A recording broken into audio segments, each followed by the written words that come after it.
into the studio, I'm not really nervous because I know I'm not like got a great voice like Lisa or Angelique.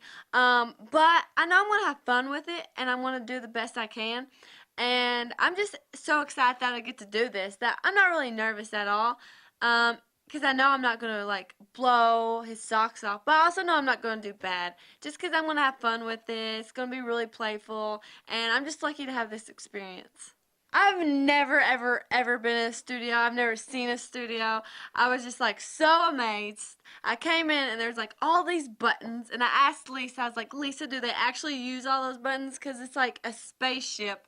It looks completely crazy.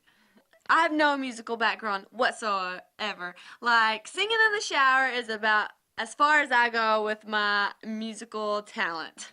My mom's very musical, but I am not.